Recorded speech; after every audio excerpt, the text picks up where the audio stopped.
رمضان میں بھی الیکشن آ گیا تو 98-100% پولنگ کرنا ہے انشاءاللہ تعالی.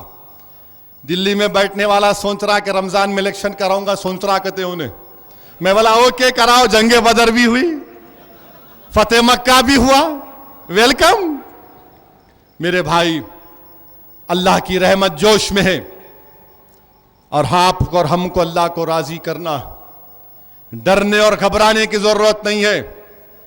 میں ہر بار یہ بات کو دہرا رہا ہوں کہ ڈرنے اور گھبرانے کی ضرورت نہیں ہے. ہم حسبنا اللہ و نعم الوکیل بولنے والے ہیں.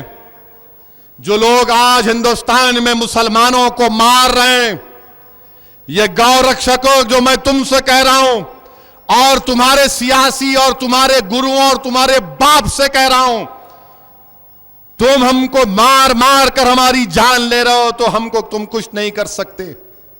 یاد رکھو تم کو بھی موت آئے گی, تم کو بھی موت آئے گی. اور تمہاری روح قبض کرنے کون آئیں گے معلوم؟ جو کتوں کی روح قبض کرنے آتے وہ لوگ آئیں گے تمہارے آستے, وہ لوگ آئیں گے تمہارے آستے انشاءاللہ تعالی.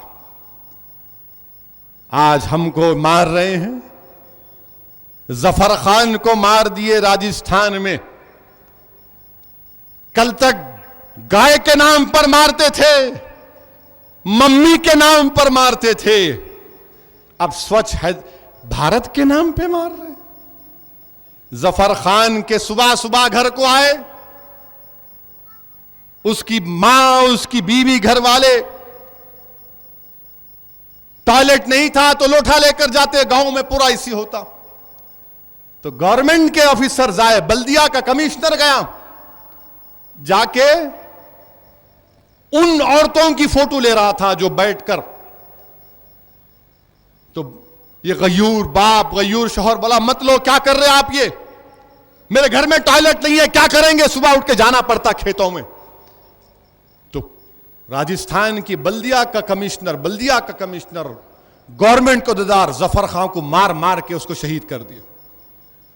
بتائیے آپ, پیلو خان کو مار دیے, اخلاق کو مار دیے, جھارکھنڈ لاتہار میں مار دیے, ہماچل میں ڈرائیوروں کو بھگا بھگا کر مار دیے, جموں میں ڈرائیور کو مار دیے. ارے یہ کون ہے بھائی؟ مسٹر مودی, یہ گاؤں رکشکوں کو کیوں نہیں روک پاتے آپ؟ کیا چاہتے ہیں آپ؟ صرف ایک تقریر کر دیے تو ہو جائے گا کیا؟ کیا آپ میں اتنی طاقت نہیں ہے ان گاؤں رکشکوں کو بٹھانے کے لیے؟ یہ تو پورے آپ کے چمچے ہیں نا, یہ تو پورے تمہارے نام لیوا ہیں, یہ تو پورے تمہارے ساورکر کے نام لیوا ہیں, گولوالکر کا نام لیوا ہے لوگ. کیا تم ان کو بٹھا نہیں سکتے؟ ہندوستان کے وزیر اعظم آپ ٹویٹ کرتے ہیں, بیرونی ملک میں کوئی دہشت گرد حملہ ہوا تو پرائم منسٹر ٹویٹ کرتے, مگر ظفر خان کی شہادت پر ٹویٹ نہیں کرتے, پیلو خان کی شہادت پر ٹویٹ نہیں کرتے. ہم ملک میں امن چاہتے ہیں, اور ہندوستان میں امن اسی وقت ہوگا جب رول آف لا رہے گا, قانون کی بالادستی رہے گی. اگر قانون کی بالادستی نہیں رہے گی تو پھر انار کی ہوگی, انار کی ہو رہی ہے. جس کو دیکھو مار رہا ہے. کسی کے پاس گائے نکل گئی, وہ گھر میں پال رہا ہے, اتر پردیش میں مار مار کر ویڈیو ڈالتے ہیں. راجستھان میں ایک فقیر نہیں ہے, بھیک مانگنے والی عورت ہے, اس کو مارے تو اس نے تکلیف سے کہا اللہ اللہ, تو مارنے والے کا اللہ بولتا, اللہ نہیں بول, جے شری رام بول, وہ بولی تو پھر اس کو مار رہے. کیا ہو رہا ہے ہمارے ملک میں؟ کیا یہ گاندھی کا ملک ہے یا ساورکر کا ملک ہے؟ کیا یہ سبھاش اور مولانا آزاد کا ملک ہے یا پھر ساورکر کا ملک ہے؟ یہ ملک سیکولر ہے یا پھر ملک فرقہ پرست بن گیا؟ ہم کو بتا دو. دلی کے سلطان سے ہم پوچھنا چاہ رہے, مسٹر پرائم منسٹر, آپ دلی کے تخت پر بیٹھ کر حکومت کر رہے ہیں, بتا دیجئے ملک کیا ہے؟ یہ ملک گاندھی کا ہے یا ساورکر کا ہے؟ یہ ملک آزاد کا ہے یا ساورکر کا ہے؟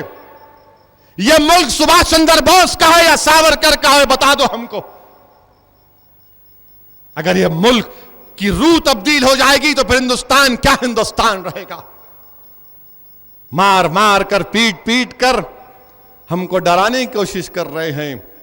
میں مارنے والوں سے کہہ رہا ہوں تم میری تاریخ نہیں جانتے. تم تاریخ نہیں جانتے اس لیے کہ تم نے ہندوستان کی آزادی میں حصہ نہیں لیا. تم نہیں جانتے ان علماء کرام کو جنہوں نے کالا پانی کی سزا کاٹی. تم علامہ فضل خیر آبادی کو نہیں جانتے. میں جانتا ہوں کیونکہ میں ان کا جانشین ہوں. تم ریشمی رومال کی تحریک چلانے والوں کو نہیں جانتے کیونکہ ہمارے بزرگ تھے. تم نہیں جانتے ان لوگوں کو. تم جوہر برادران کو نہیں جانتے. ہم نے اس ملک کے لیے سب کچھ قربان کیا اور کر رہے ہیں اور کرتے رہیں گے انشاءاللہ تعالی. ہم نے جناح کے پیغام کو ٹھکرا دیا. ہم نے ساورکر کو ٹھکرایا, جناح کو ٹھکرایا. ہم نے کہا نہیں, ہندوستان ہمارا ہے. یہ خواجہ اجمیری کا ملک ہے, یہ توحید پرستوں کا ملک ہے. یہاں پر ہم نے ہزاروں سال جہاں بانی حکومت کی. یہاں پر ہمارے اسلاف کی چپے چپے پر نشانیاں ہیں. ہم پاکستان کو نہیں گئے, ہم ہندوستان میں رہے. مگر ہم کو مارا جا رہا ہے. کرکٹ میچ ہوتا ہے ایک معمولی سا, وہ بھی ہماری وفاداری کا امتحان ہو جاتا ہے. ارے پاکستان جیتتی تو مجھے کیا کرنا, میری جوتی کے برابر. ہم پاکستان کو اس وقت ٹھکرا دیا, اب کیا کرنا ہے پاکستان سے. اگر ہمارے بچے نہیں جیتے ہم کو بھی تکلیف ہے. ہم بھی چاہ رہے تھے کہ وراٹ سنچری مار لے, نہیں مارا. ہم بھی چاہ رہے تھے کہ شمی کھیل لیتا تو شامی کباب بنا لیتا, پاکستان کو آپ نہیں کھلائے. میں بھی چاہتا تھا جیت جائے, مگر وہ امتحان کہاں سے ہوگا میری وفاداری کا. میری وفاداری کا امتحان کہاں, کب تک لوگے تم. میں پاکستان کو ٹھکرا دیا کیونکہ مولانا آزاد نے کہا تھا, جامع مسجد کے سیڑھیوں پر کھڑے ہو کر کہا تھا کہ تم ہجرت کے مقدس نام پر فرار کی زندگی مت گزارو. میں نے کہا نہیں گزاریں گے, وطن ہمارا ہے. تم نے بابری مسجد کو شہید کر دیا, ہم نے کہا نہیں, ملک ہمارا ہے, ہمارا رہے گا. ہاشم آباد میں تم نے ہم کو گولیاں مار کر پھینک دیا, اب تک اس کا انصاف نہیں ہوا. ہمارا ملک ہے, ہم نے ملک کو برداشت کیا, ملک ہمارا ہے. ہم نے ملک کو کہا نہیں, ملک ہمارا. بمبئی کے گلیوں پر, روڈوں پر تم نے 900 لوگوں کو مار دیا.